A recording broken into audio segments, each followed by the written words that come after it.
Brigadier साहब आपसे start करना है, ये जो ईरानी वजीर दाखिला का विजिट है पाकिस्तान का, ये कितना इंपॉर्टेंट है और क्या जंग जो है वो वर्टिकल और हॉरिजॉन्टल एस्केलेशन की जानिब बढ़ रही है या still we have a space for dialogue and diplomacy?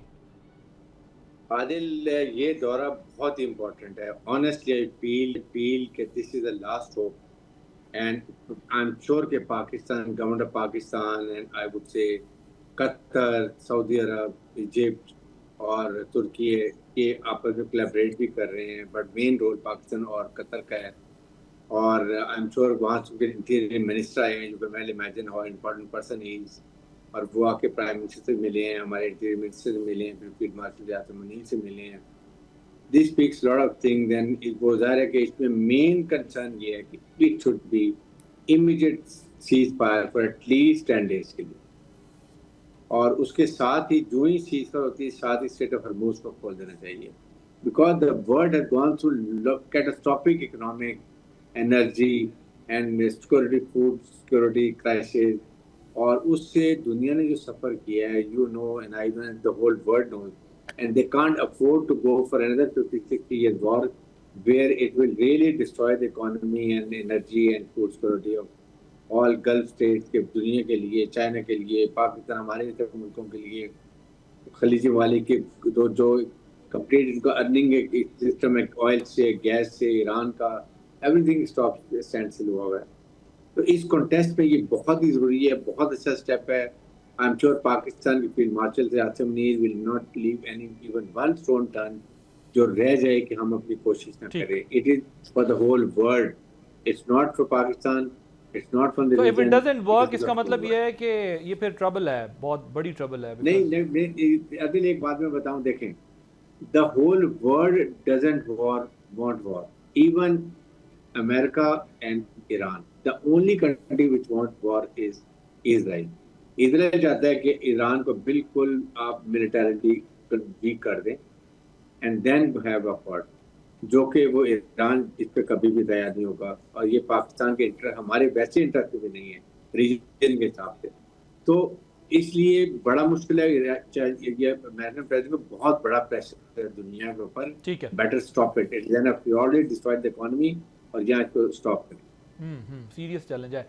Chishti साहब, ये जो हूतियों की रीसेंट थ्रेट है इस वॉर थिएटर में, इसकी क्या इंपॉर्टेंस है, ज़रा इसको एलैबोरेट करें। ये बाबुल मंदब का फ्रंट खोलना और इस वक्त खोलना और सऊदी अरब की नाकाबंदी करना, how do you see this development? जी, thank you Adil. Just a bit of background. ये जो सबसे पहले मैं जो मिनिस्टर साहब आए, इंटीरियर मिनिस्टर साहब सिकंदर मोमिनी जो हैं, थोड़ा सा इनका आपके ऑडियंस के लिए बैकग्राउंड में दे दूं। He was basically the interior minister, लेकिन इससे पहले जो इंटीरियर मिनिस्टर थे वो जनरल वाहिदी थे, जो IRGC के कमांडर हैं।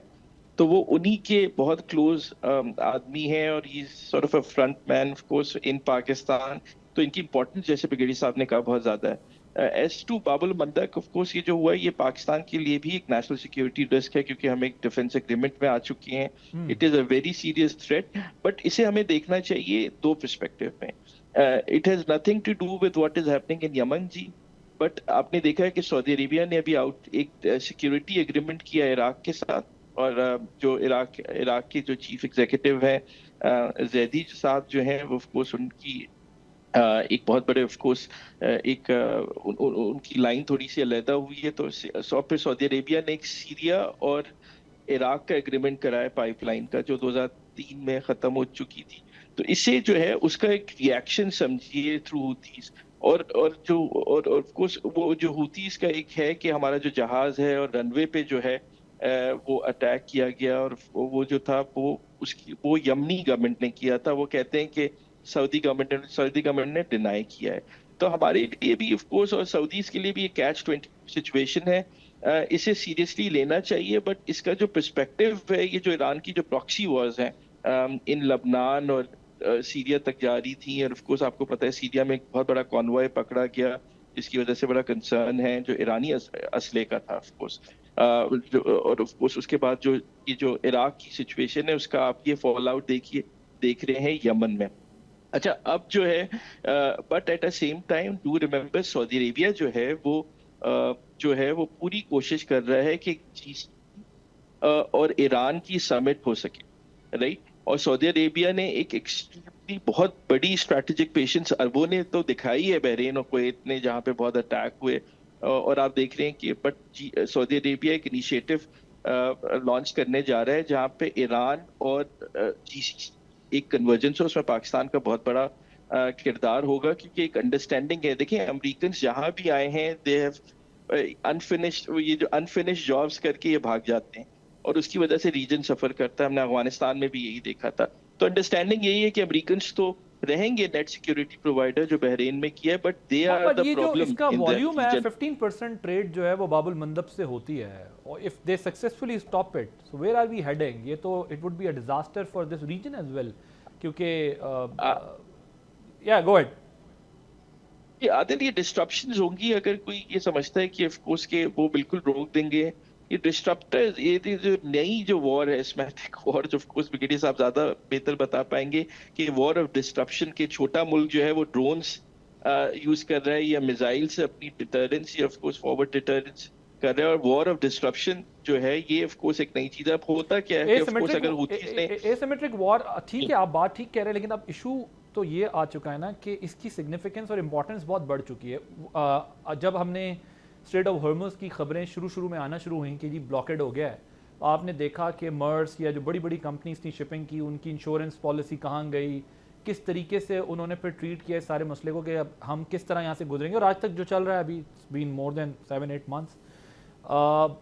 मगर अब ये भी अगर डिस्ट्रप्शन रहती है तो फिर तो सिचुएशन बड़ी और मज़ीद ख़राब होगी। ब्रिगेड साहब, ये जो अभी बात कर रहे हैं कि एसिमेट्रिक वॉर, ये कितना टेरेबल या कितना टेंशन बन चुकी है किसी बड़ी ताकत के लिए छोटी ताकत का इस तरह से डिस्टर्ब करना। और फिर दूसरा इस पे भी बताइएगा कि अब हमारा सऊदीया के साथ पैक्ट है, डिफेंस एग्रीमेंट है हमारा, सो पाकिस्तान बाबुल मंदब को बंद होने वाली डेवलपमेंट पे क्या करेगा? खामोश रहेगा, कुछ करेगा, क्या करेगा? देखिए फिलहाल पाकिस्तान को जब बहुत ज़्यादा सिक्योरिटी इन्वायरमेंट है सऊदी को we are committed to them, लेकिन जो मुज़ाकरात हो रहे हैं अभी भी ईरान की जो इंटीरियर मिनिस्टर आए हैं, दैट द पर्पज कि किसी लिहाज से भी, बल्कि पाकिस्तान के फील्ड मार्शल ने ख़ास तौर पे ईरान को और सऊदी अरब को, कतर को यही बात समझाई कि please don't fight against yourself. That वो हम कहते हैं ब्रिज मेट इजी, कि ये तो इजराइल के लिए सबसे खुशी की बात होगी कि कहीं ईरान और ये खलीज मुल्क आपस में लड़ भिड़ जाएं, अपना सेल्फ डिस्ट्रॉय कर लें और इजराइल के लिए खुला मैदान छोड़ देते हैं ग्रेटर इजराइल के लिए। तो ये एक, अब उनमें आपने देखा होगा जब मुज़ाकरात हो रहे ये इस्लामाबाद अकॉर्ड के लिए, देर ऑलरेडी बहुत ज़्यादा आपस में इनकी अंडरस्टैंडिंग डेवलप हुई and it's a very healthy sign. और ये सबसे ज़्यादा इजराइल को खटक रहा है, क्योंकि जब ये ईरान और निजी ममालिक आपस में they are getting close, it is a very strong force और इजराइल को इससे बड़ी परेशानी है। इसीलिए वो अभी भी कोशिश, यही जो आज मीटिंग हो रही है ये होगी, इसके बाद होता है फील्ड मार्शल ईरान जाएं या उनका और डेलीगेशन आए या हमारी टीम हमारी तरफ से कोई सऊदी अरब जाए, मेक देम अंडरस्टैंड, और फिर उसके बाद ईरान को जब बात हो जाएगी तो हुती ऑटोमेटिकली कंट्रोल हो जाएंगे। इट्स ओनली एक, आई वुड से एक डिफेंसिव पोस्टर की बात कर रहे हैं कि हम ये क्रिएट करेंगे। अदरवाइज आज 2 दिन में सीज फायर होती है तो बाबुल मंदब भी ख़त्म, स्ट्रेट ऑफ हॉर्मुज़ भी खुल जाएगा, वो भी खुल जाएगा, सीज फायर हो जाएगी, फ्रेंडली कंड्यूसिव एनवायरनमेंट्स हो जाएंगे। सब्सक्राइब करें और बेल दबाएं ताकि कोई खबर रह न जाए।